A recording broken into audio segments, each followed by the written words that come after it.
Welcome to the podcast that's dedicated to helping business owners to prepare for exit so you can maximize value and exit on your terms.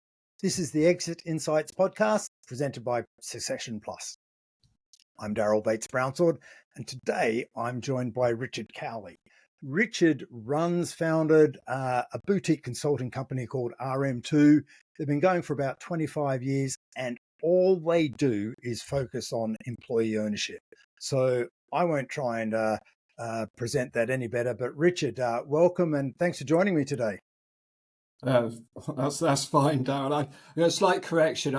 Do I really look old enough to be founding a company 25 years ago? I didn't find RM2, but I'm kind of running the EOT practice within RM2. Just a quick word of RM2. Going for 25 years. We are the archetypal boutique advisory service because we just do employee ownership. We're talking about EOTs today, but EOTs have only been in existence since 2014. Before that, we just did share schemes. And I describe as an EOT transaction is just another share scheme, but on steroids, where effectively the whole business gets sold to a trust. So, and EOTs, the government have created a huge incentive for business owners to exit to an EOT.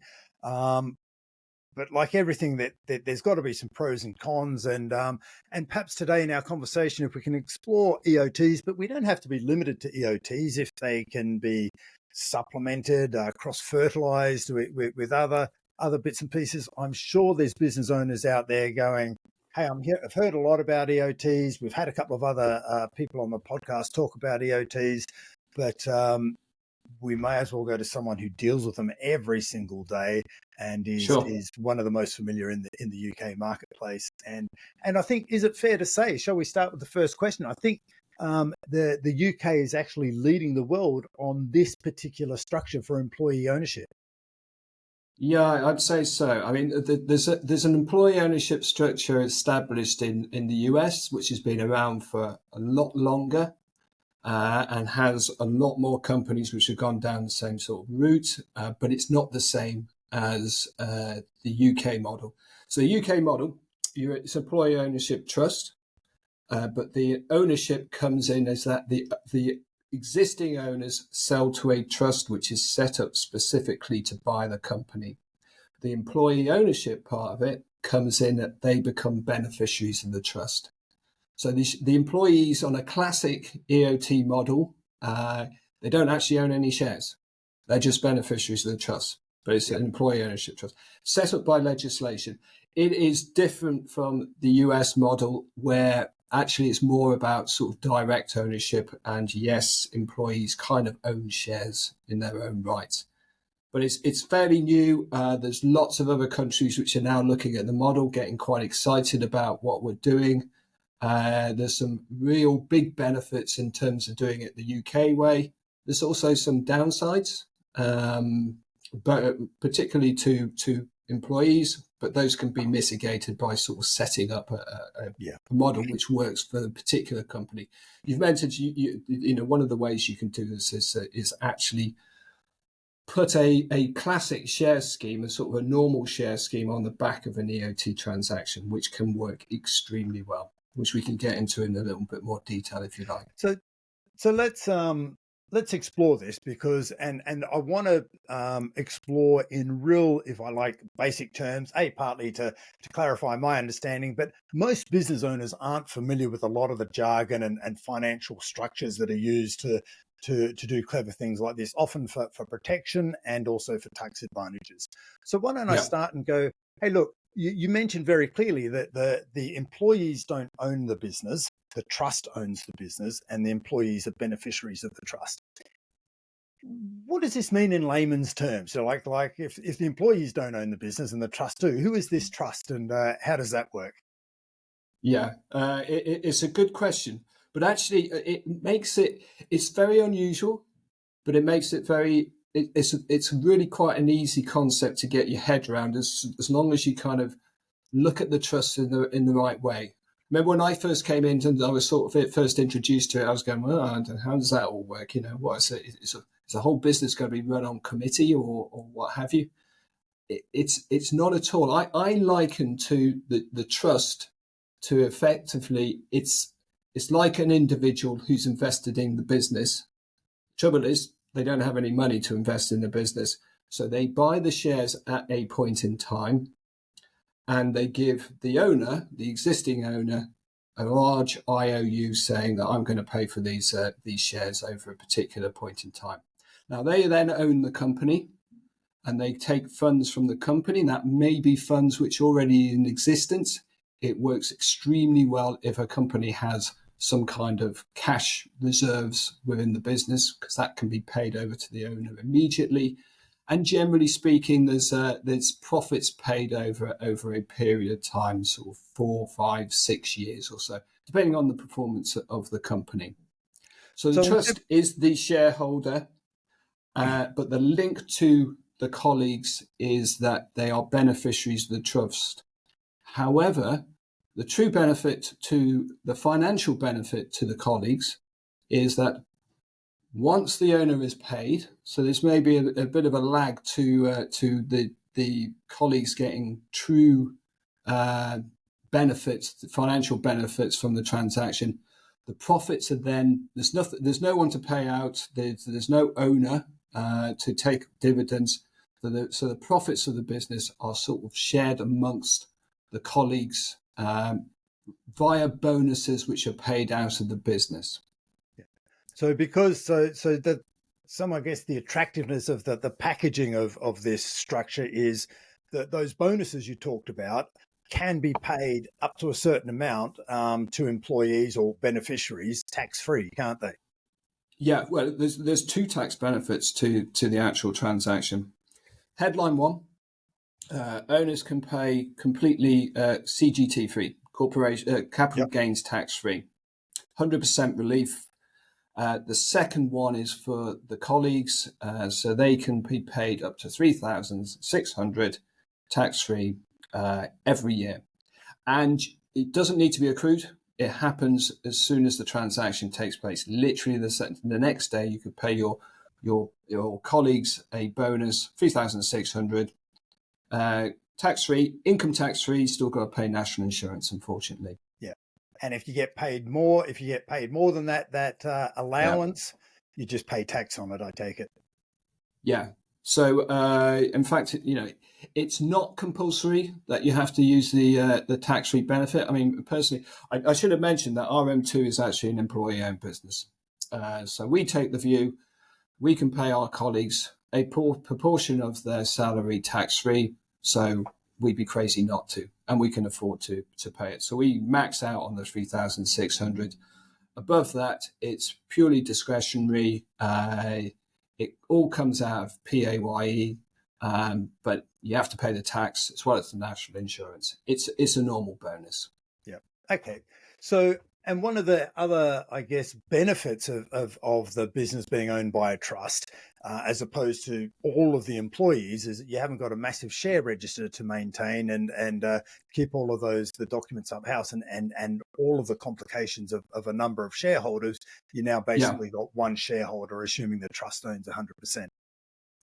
Yeah, and most of our clients, they don't have a huge amount of owners, so you kind of maybe sort of tops 5, 6 or so.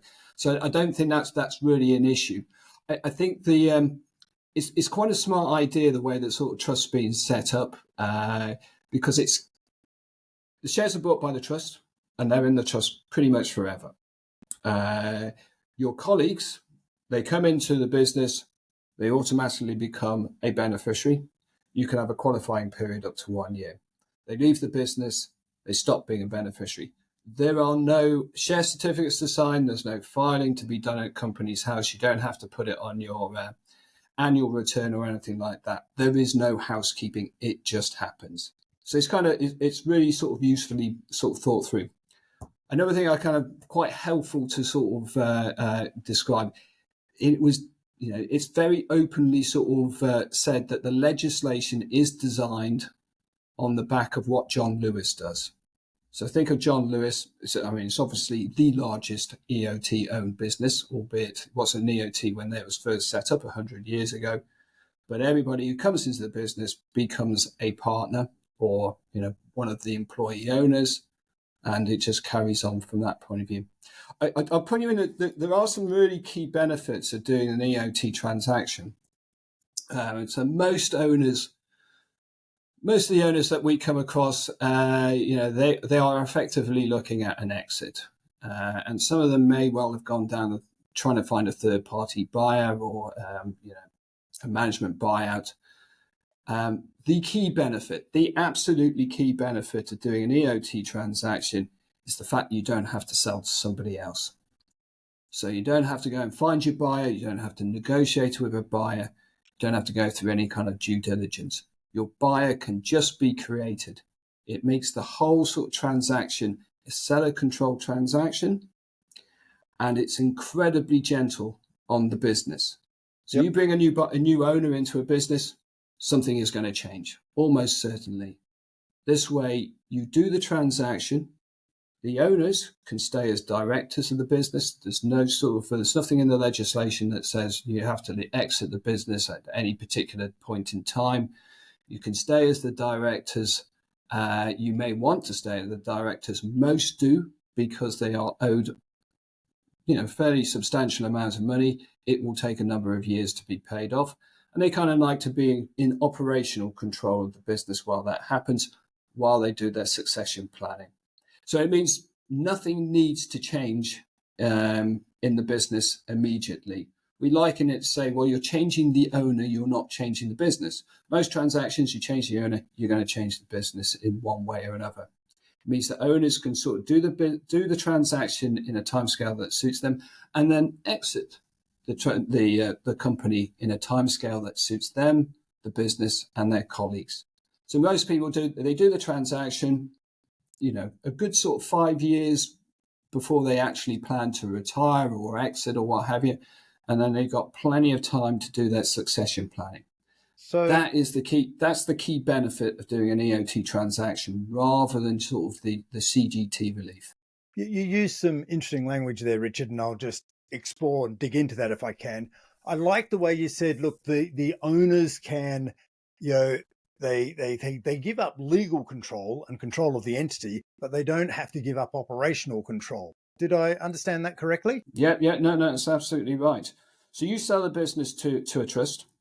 Again, think of the trust as a kind of an individual investor sitting in Monte Carlo. He's not very interested in running the business. Well, he's not interested at all in running the business. He delegates the responsibility of running the business to the board. There is no obligation on the owner to change the management structure. In fact, there's no obligation on the owner to even tell your colleagues that you've actually done the transaction. We've never had a client who's ever done the transaction and kept it a secret, by the way. But I've heard of that happening, and I think that's a terrifying thought. I have heard of it as well, but yes, I would suggest that the what they were trying to do was something probably a little bit different from what they're supposed to be doing in terms of passing control eventually over to their colleagues and what have you. But we'll leave that. We'll let that slip, and we'll talk about the intent and what we want to achieve because we're thinking about owners who want a succession and then exit their business. So we'll explore that. So that is an important benefit again that. You're doing all these things. It's a very gentle transaction. It's a very easy transaction to do. And as well as the owners getting a fair value for the business that they're selling, they're also passing something quite valuable on to the next generation of their colleagues and what have you. So the owners exit the business from a control perspective. They can stay in, assuming that's what they want to do, and work over the next, let's say, 5 years, because I think you said on average 5 to 7-ish years that the debt is paid off. And so from a management perspective, they want to be in control on that and make sure they get their money. So let's just explore what happens if they sell the business to the EOT and they get paid off over 5 years, nice round metric number, 5 years. And what happens if the business doubles in growth over those next 5 years, primarily down to, let's call it the stewardship of the original founders who have been continuing working to ensure they get their money. But over that period, they've doubled the value of the business, hypothetically. Is there any upside for them in that situation? They get paid quicker. So, I mean, to be honest, we have had a number of transactions where the owners suspected that there was a great growth potential in the business, but they still wanted to exit. In that kind of situation, they may not sell 100% of their equity. There's a number of rules that EOT transactions have to be, be compliant with. You would expect that in legislation. A key rule is that the trust always needs to own the majority of shares. So they can own just 50% plus one share. It means there's lots of scope for owners to just sort of sell a percentage of their holding. So say they sell 70%, they've still got 30% to enjoy some kind of capital growth. okay. But we've had a number of clients who've done extremely well beyond the EOT transactions, and the owners tend to be very happy because they were happy with the price that they agreed in the first place. Again, it's a seller control process. If they do the transaction with us, they are very much giving an input into the valuation of the business.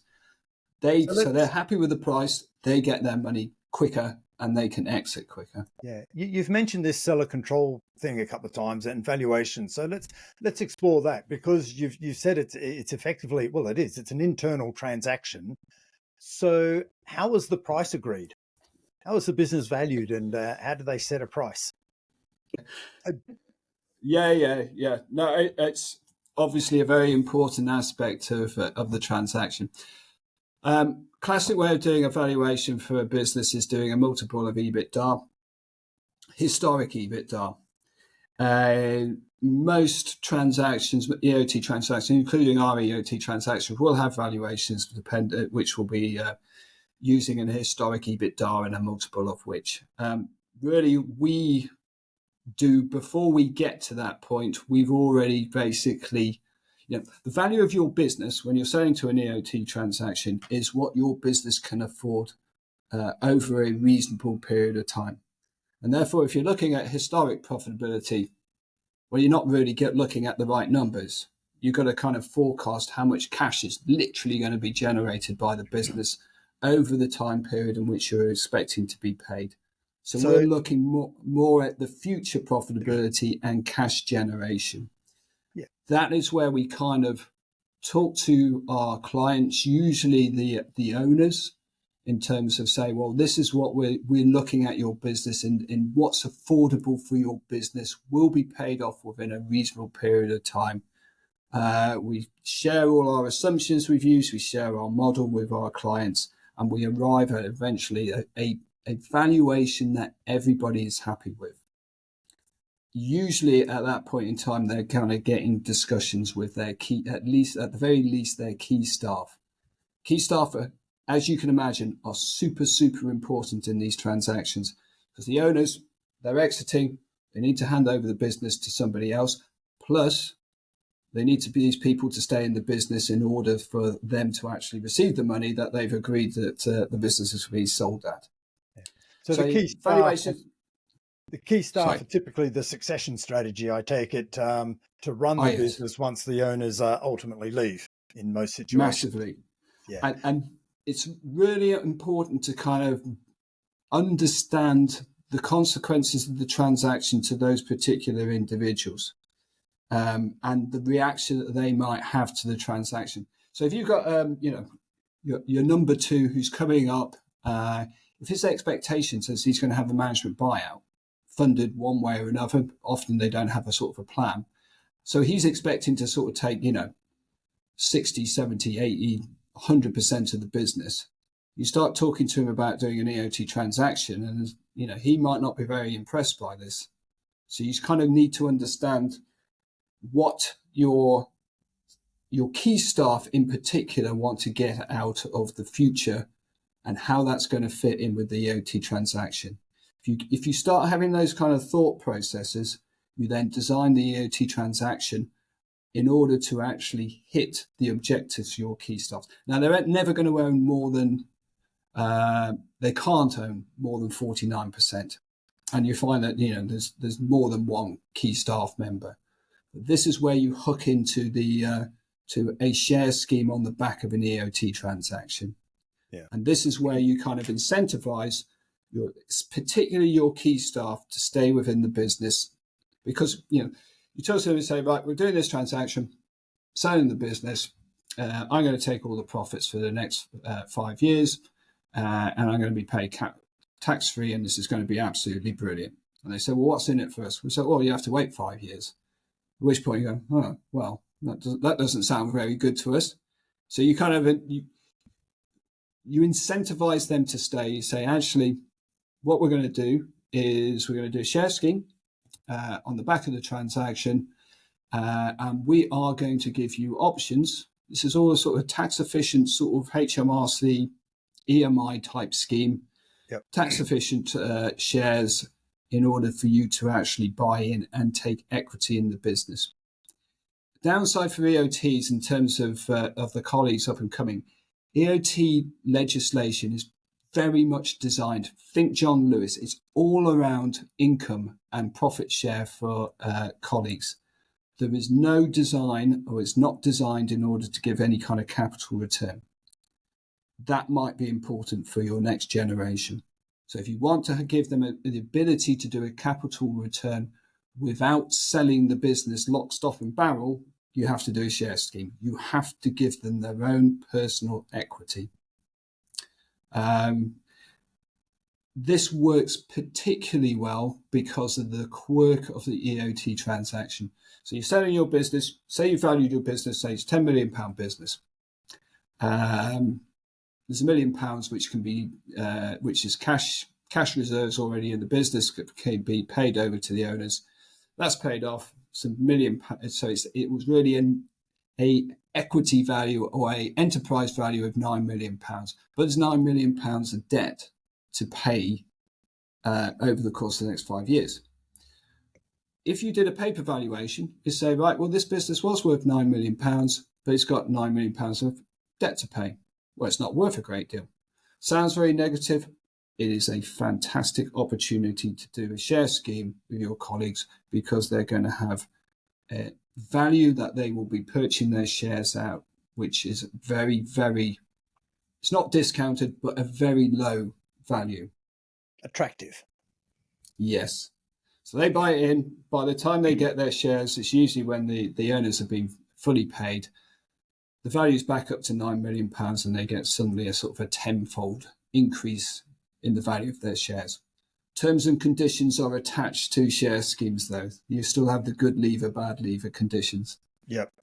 And if, let's say, things don't go to plan and there's a downturn in the business, or things don't go to plan, how are these repayments to the founders, the original owners, how are they structured?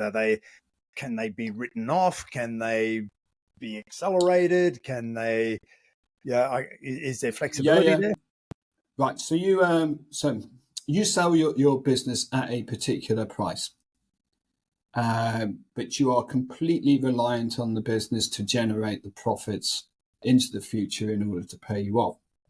Now, we will, if you do the transaction, we will give you loan documents, we will give you repayment schedules. Most of our clients, frankly, we do these repayment schedules and they ignore them. They say, no, I'm just going to pay out cash when we can afford to pay out cash. So if the business does better than was expected, they get paid off quicker. If the business doesn't do quite as well, then it might take more than 5 or 6 years. Well, I'll say, yes. So if it takes longer, you've got a slight problem if it takes a lot longer, because, you're paying tax-free out of a company that you used to own. It might have an issue with HMRC. We kind of get over that, because this is not a legislation thing. This is an RM2 practice. We put a sunset clause in. So we give a distinct amount of time for the repayments to be made. Because it's not legislation, it's pretty much in discussion with the owners. Okay. We wouldn't want an owner to still be being paid sort of plus 10 years or so, because one, it's a risk to them in that it looks as though they're still, it's starting to turn into income and not capital, then they haven't got any relief in terms of income tax. But you have to ask yourself, is it fair on your colleagues when you've kind of done a transaction, talk to them about a 5-year repayment, and actually it's taking much longer. It does lead us into a really important point, in that owners take all the risk on an EOT transaction. Yeah. If the business fails, if it can't repay the terms because of whatever reason, third-party transaction, it's the buyer who takes most of the risk. EOT transactions, if the business can't afford to pay you, you're not going to get paid. I found it interesting, and I can see the benefit of putting in a sunset clause. So you might say, look, we'll have the debt paid off within 5 years, again, just to pick a number. And if it's not paid off by five years, do you write in some sort of penalties or clawback, or what happens? Yeah, there's got to be a penalty if there's a sunset clause, I'm guessing. Yeah, so a sunset clause is effectively an automated sort of price reduction mechanism. We don't talk to clients about putting in any other sort of drawbacks in terms. I mean, we don't put anything in to our legal documents unless clients ask them for. And the kind of things, and this is the exception, Darryl. This is unusual. Yeah, sure. So we've had clients who basically said, right, if the business can pay me back within 3 years, I'm going to discount it. I'll give you a 10%, 20% discount. We've had owners who basically says, the future is a bit uncertain.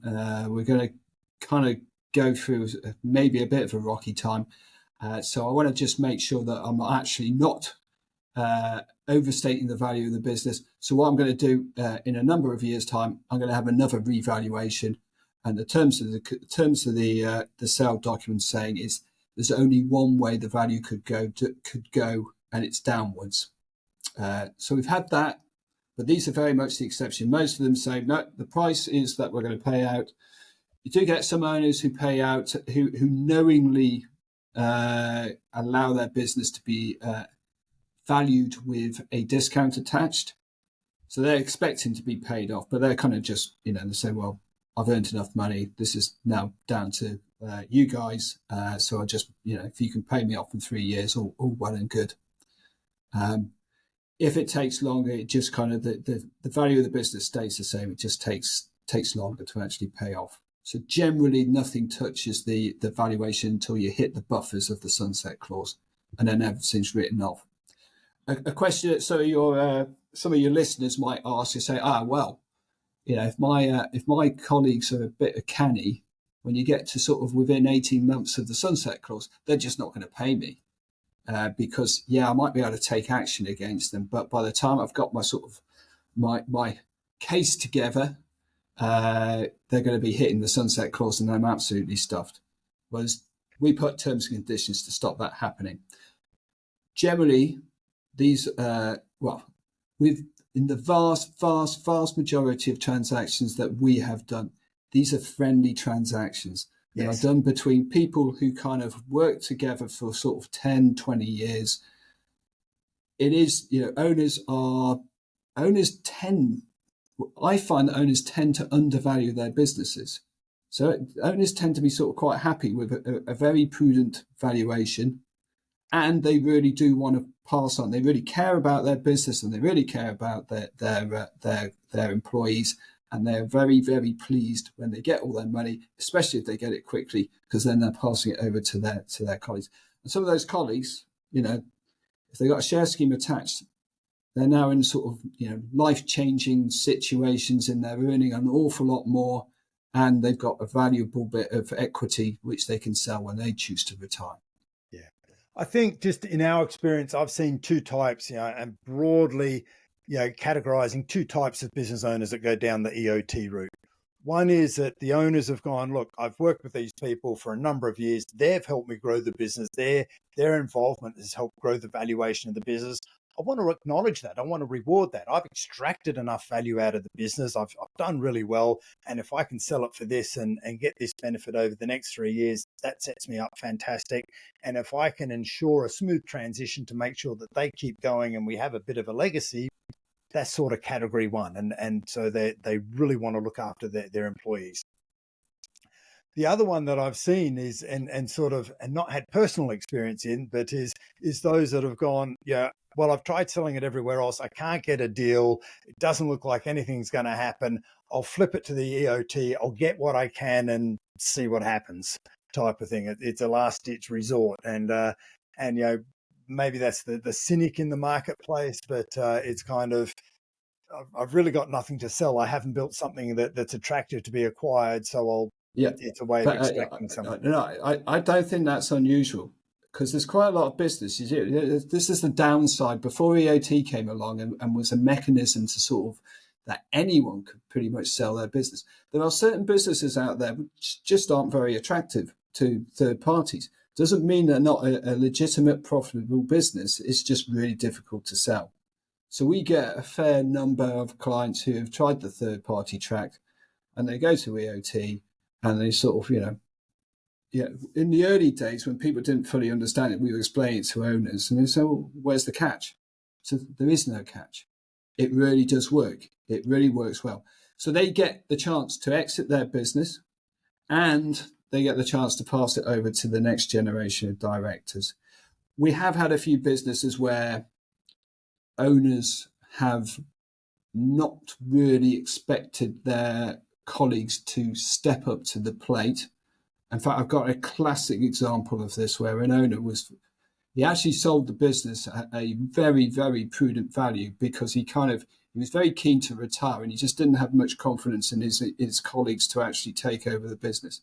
I know that business paid their owner back super, super quickly and is now breaking all records in terms of turnover and profitability. They're doing a lot better without him. It's a fantastic. He's really happy, but it's a fantastic story because it's just that the colleagues are now, well, it's they're in a much better. It's that classic business owner is a control freak issue. The amount of business owners that have built a business that runs, but essentially revolves around them. And that there's a big gap between them and the next layer. So they've built it. So it's you can only say what they've built, the value in the business, and they've limited that by the way they've structured it. And then you see the employees, as you've described, go, well, you kept a lid on us all these years. Now finally we're set free. We'll show you what we've got. This is what you could have had all those years, effectively. Yeah.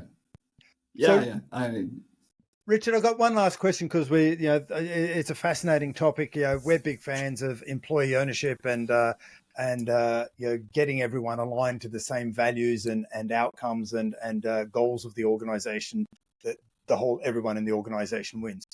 But EOTs have been around a number of years now. I think they're picking up in popularity every single year. How's the government responded to the uptake of EOTs? And now that they've got a few years' experience under their belt, are there any changes on the horizon that they're talking about, perhaps wanting to refine things, tighten up, perhaps loosen up? Is there any talk in the market? So the legislation is supposed to be reviewed every 5 years. It started in 2014, but 2019, the government was rather distracted on other stuff. They finally got around to doing consultation. So at the moment, we're in a consultation process, and it might result in some changes to legislation. The chat out there is that actually what changes might just try to be used to address what HMRC and others see as a potential abuse of the relief. So you say enter a new relief, and it's kind of almost certain that some people are going to try and abuse it. So there may be some minor tweaks to the legislation. In particular, they're talking. So at the moment, you could have your trust offshore, you can have it onshore. We generally think there's a risk to putting it offshore, but anyway, we think that and we think it's quite likely that that's going to be outlawed. So you have to have your trust based in the UK. We haven't talked about trustees. probably just quickly mention in terms of trustees, they speak on behalf of the trust. You do need them. You'll probably have at least 3 of them. But don't worry too much about them. It's not an onerous job. And the way I talk about trustees is trustees, yes, they are the owners. Ultimately, they're in control, but they delegate the responsibility of running the business to the board of the business. At the moment, there's nothing in the legislation about who your trustees can be. And I know there are businesses out there where all the previous owners are actually the trustees of the trust.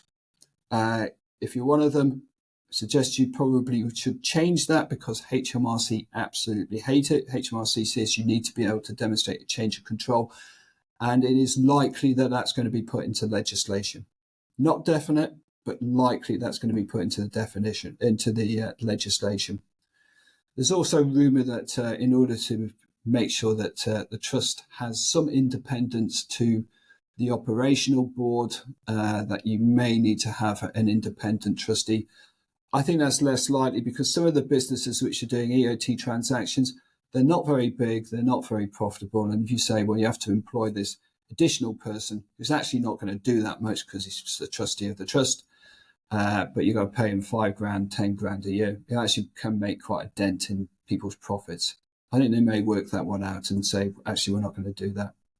Yeah. Wholesale, there's nothing about changing the fundamentals of the trust is created and buys the shares. Yeah, there is a reason that the legislation was put in place. The government believes that employee ownership is a good thing because it leads to a more engaged workforce, which leads to them realizing actually we can earn more by working harder, and therefore they become more productive. It does work to a point. There are certain individuals who react really, really well to being in an employee-owned business. There's other individuals that it won't make the slightest bit of difference. But well, some people, but the government still believe that, and I don't think that's going to mean that it's going to disappear anytime soon. Okay, so in summary, I guess what I'm hearing is EOTs are here to stay. They're gaining in popularity. We've got research now that, we haven't touched on this, but we've got research that shows that employee-owned companies are more productive and more profitable than non-employee-owned companies. That I think that research is reflected globally or internationally, wherever that research is conducted. Any final points, Richard, that you like? What's a key takeaway you want listeners to take from our conversation today? If you are considering an exit, yes, the third party exit might generate the highest return, because an EOT transaction just can't give you a sort of a multiple of sort of plus 7, 8, 9 times, unless you've got a really fast growing profit level. But if you kind of satisfied with a multiple of sort of 4, 5 times, it's a very straightforward transaction to do, and you are genuinely passing something valuable and important onto your next generation onto your colleagues. They really work. Yes, there's some businesses that have not succeeded and have failed for one reason or another. It's generally not because they've been sold to an EOT. It's generally because a mistake was made operationally, or actually the owners just moved out of the business a bit early and didn't get their succession planning into place, or a mix of those. It really does work. Or the business was in decline before it transacted to an EOT. Yeah. There's lots of reasons why businesses don't succeed. It's generally not because you've done an EOT transaction. Brilliant. Richard Cowley, thanks for sharing your exit insights with us today. Not a problem. I hope you enjoyed this episode of the Exit Insights podcast. And if you have, now's a good time to subscribe and make sure you get notified of all future episodes. Now, if the topics have raised questions about the value potential in your business or how you will exit like a boss, then contact me and arrange a free strategy call where we can discuss what's required for you. Otherwise, If you'd simply like to learn more about how to prepare for when you want to exit, then you can download a copy of our ebook called It All Begins with Insights. The link is in the show notes. In this book, we'll show you how a business insights report can be used to assess your business to uncover your intangible assets and identify the value potential if you're ready for exit and your business is exit ready.